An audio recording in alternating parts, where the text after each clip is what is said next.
Hey guys, Urban Combat Survivor here. I've already done this damn video, and this is the second one today that YouTube seemed to decide to cut the last couple of minutes off of. So we'll see if it actually takes this time, or if I have to redo it a third time. Anyway, I'm doing this video in response to a private message that I got. Um, it's a question that I've been asked a couple of different times in a couple of different ways. So I thought I would do a video about it for a couple of reasons. One, that way anyone looking to have that question answered can just watch a video. And two, because some of you guys out there might have better suggestions or different suggestions or come at this from some different angle than my thought process brought me through it. So the end result here is to help people out and to get conversations started and get people thinking. So if you guys have suggestions on this, if you have a better answer or if I'm wrong or whatever. So anyway, here goes. I asked him permission to answer in video, and he said I could and use his name. So his name on YouTube is JSH1284. I want to start by saying he says he found me because of Shall Not Be Infringed, the video response. That's the second time that Shall Not Be Infringed mentioned me on his channel, and both times I've gotten an influx of subscribers. The first time he mentioned me, I think I had a channel for about 4 days or something like that, and boom, here comes this rush of subscribers because Mike mentioned me. And so I want to say thank you again to Shall Not Be Infringed, to Mike, and to all you guys who came over, and I hope that you're finding something useful in these videos over here. So alright, I'm going to get to the question here. Basically, he well, I'll read parts of it to you. I'm already planning on storing stuff back, such as food, water, ammo, firearms, medical supplies, etc., for the SHTF WROL world. I know it's a definite possibility. I live in Alabama, but I do live in a somewhat populated area, and I've been wondering how to approach people about setting up safe zones. He describes his situation a little bit, says there are survivalists and hunters in his area, and where he's planning on going if and when something happens. And it looks like he's got a pretty good setup, actually. And my question to you is, what do I say to these people before this WROL situation happens without looking like a Looney Tune? I would love to just go door to door and discuss setting up the neighborhood as a safe zone and maybe get people to start preparing as well. I just don't have a clue as to what to say without looking crazy. Maybe it would just be best if I wait until things look gravely obvious that WROL is going to happen. I just don't know. That seems to be the big question. How do you do this without looking like a nut job? And I addressed that in one or two of my other videos. And I also made a video on why I think you, meaning you specifically, the person watching this, needs to be the one to step up and start the conversation. I also am aware that none of us wants to look like a wacko. We all know people that are just willing to talk about stuff like this, and they don't really care what people think. But most of us don't want to think of ourselves as nuts, and don't want other people to think of us as nuts. So first, let me say, I think it's a bad idea to wait until things are pretty obvious that it's going to happen, because at that point, I don't think people have enough time to prepare.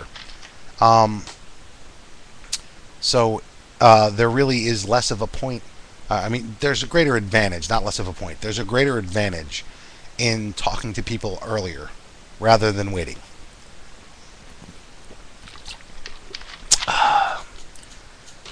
Okay. The way I would go about this is I'm not going to make this specific to Central Alabama. I'm going to try to make this as generic as possible because I think a lot of people have this question in a lot of different areas. So here's where my thinking is. First, there are probably already organizations that are geared in the direction that you already want to go. For instance, when I was in Texas the last time I was down there, we made a trip over to Louisiana, and one of the people in Louisiana made mention that the pastor at their church had said, basically, rip out your flower beds and start planting vegetable gardens. So there's already a prevailing thought that's creeping into the general population. Um, this kind of thinking is slowly slipping into a more mainstream thought process. So I don't think it's going to be quite as difficult as it would have been for any of us a year or 2 years ago. First off, next, I think what you need to do is approach groups that are going to be helpful in that situation. Another reason I mentioned churches is this. Um, if you go to a local church, a pastor, and say something along the lines of, I'm concerned that we don't have an emergency response kind of a civilian emergency response group set up in case of any kind of disaster, whatever disaster is likely in your kind of area. If that's brush fires, if that's floods, if that's whatever it is, hurricanes, earthquakes, meteorites, aliens stopping down and abducting people, whatever it is, whatever's likely in your area. Um, I think that's probably what you need to do, or what you need to use as subject material, because jumping right into we need to be ready for complete collapse of society generally doesn't go across well.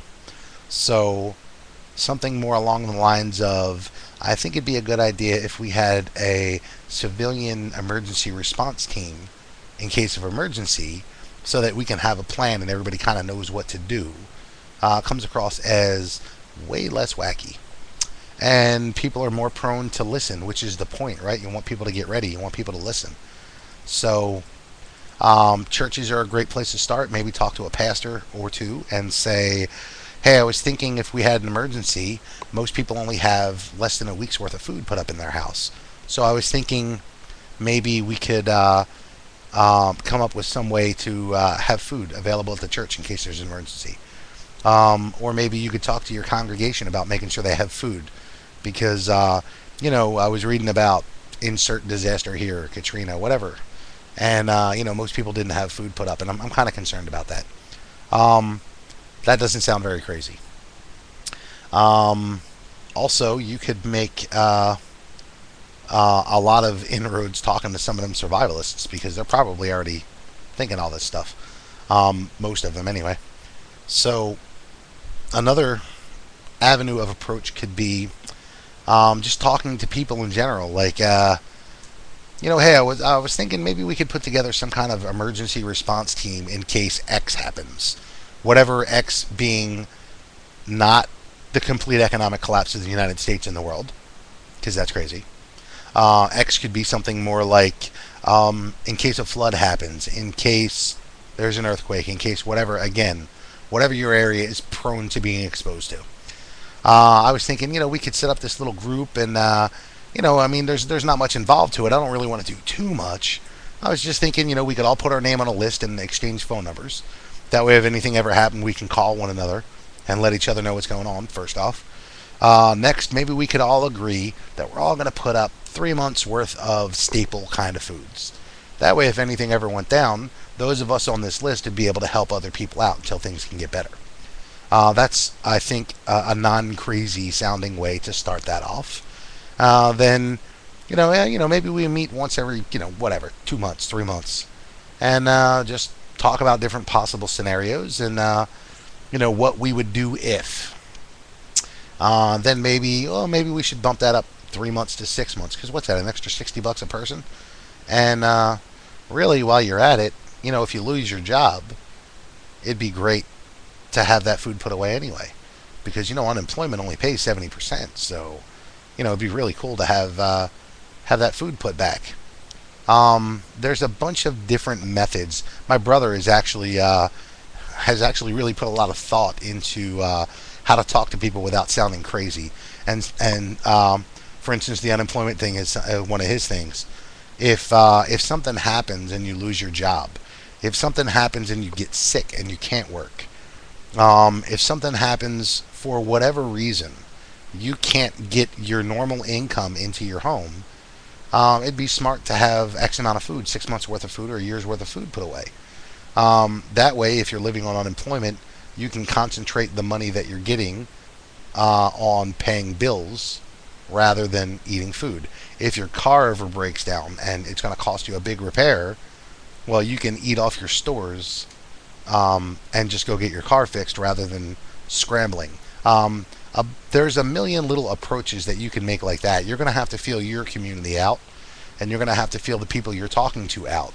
Um, but at the end of the day, I think there's always a way to approach people because it really does make sense to put food away. It costs you nothing in the long run, and let's face it, the price of food is going up, up, up, up, up, up, up. It's creeping. Every time I go to the store, a dozen eggs has gone up a little bit more. A loaf of bread has gone up a little bit more. So it actually is a cost-saving step. Really, if you want to buy in bulk because you're going to put food away, in the long run, it's going to cost you less money. Also, if you're eating rice that you paid today's prices for in 3 months, you saved a little bit of money. Not much, but you saved a little bit, and you're good for in case anything happens in your world. Your wife gets sick and she has to stay home. That cuts down your income. Whatever. There's a million scenarios you can bring up, but at the end of the day, bring it up. You got to talk to people. If you wait until it's clear to everybody that something's about to go down, your supermarket shelves are already going to be empty. I know you don't get a lot of snow down in Alabama, but here in Philly, where we get snow all the time, let them say there's going to be just 3 inches, nothing. 3 inches of snow. That's, it's not a friggin' blizzard, but they say there's going to be 2 inches or 4 inches, and you go to the store and try to get some milk and bread. You better get there quick because it's wiped out, and that's just for a little snowstorm. Not even a storm. That's a couple inches. It's nothing, and so if something happens where people realize, oh shit, something really big is coming, and everyone in mass realizes this at a last minute, there's not going to be much left on the shelves anywhere, man. So, no, don't wait, man. Don't wait. Talk now. Try to get people to think that way now. And if it doesn't work, and you do have to finally step across that line into crazy, then that's your personal choice on whether or not you're going to do it. I'll tell you something that I have found is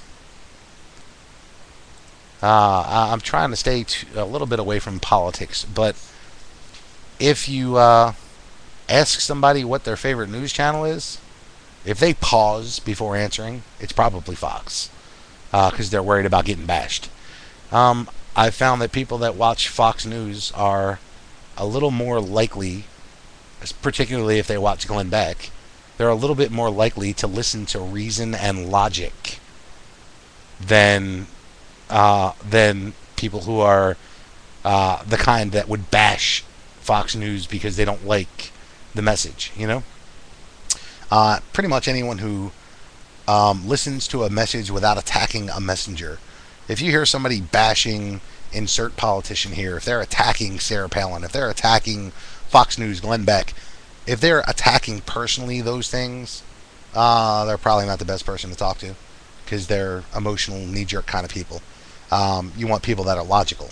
So, in my opinion, that's your best bet. So, not that I'm endorsing anything. I think kind of everybody has their own little agenda. But it seems that some are presented more logically than others, and those that are geared towards listening to that logic are probably going to be a little more geared towards listening to logic from you. So good luck with it, and let me know how it goes. And if you guys have any suggestions or different trains of thought on this, feel free to drop a comment down there, or contact him directly, or however. Get the conversation started, folks. Let's talk about it. Let's discuss this, because who knows? We might not have much time left. Who knows? Urban Combat Survivor, signing off.